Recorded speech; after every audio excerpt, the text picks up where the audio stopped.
Estoy ahora todavía. Es muy difícil esto para mí.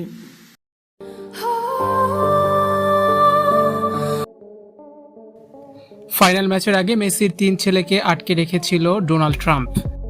মেসির মাথার উপরে তাক করে রাখা হয়েছিল স্নাইপার।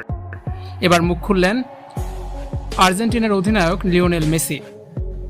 মাঠের খেলা নাকি পর্দার পেছনের চরম নোংরা রাজনীতি। বিশ্বকাপের ফাইনাল ঘিরে সামনে এসেছে এক অবিশ্বাস্য চাঞ্চল্যকর খবর। আপনি কি জানেন খোদ স্টেডিয়ামে থেকেই নাকি লিওনেল মেসির উপর তাক করা ছিল স্নাইপার?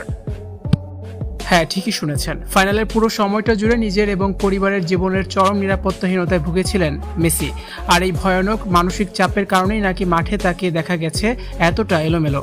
এমনকি ইচ্ছে করে বেশ কয়েকবার বল ছেড়ে দিতে বাধ্য হয়েছিলেন লিওনেল মেসি। কিন্তু কার ইশারায় এই ভয়ানক ছক? অভিযোগ উঠেছে এই পুরো মাস্টার প্ল্যানের নেপথ্যে ছিলেন মার্কিন প্রেসিডেন্ট ডোনাল্ড ট্রাম্প এবং ফিফা সভাপতি জিয়ান্নি ইনফান্তিনো। শত শত কোটি টাকা খরচ করা হয়েছে আর্জেন্টিনার বিরুদ্ধে কুৎসা ও বিভ্রান্তি ছড়াতে। রহস্যের জট আরও ঘনীভূত হয় যখন দেখা যায় ফাইনালের মতো মহাগুরুত্বপূর্ণ দিনে গ্যালারিতে মেসির স্ত্রী ও সন্তানেরা উপস্থিত ছিলেনই না। যা হয়েছে, ম্যাচের ঠিক আগেই সতীর্থদের উদ্দেশ্যে মেসি কান্নাজড়িত কণ্ঠে বলছিলেন, যা হয়েছে সব ভুলে যাও, আমাদের মাঠে নামতেই হবে। ম্যাচ শেষ হতেই দল ছাড়ার ঘোষণা দেন লিওনেল স্কালোনি আর এমি মার্তিনেজ।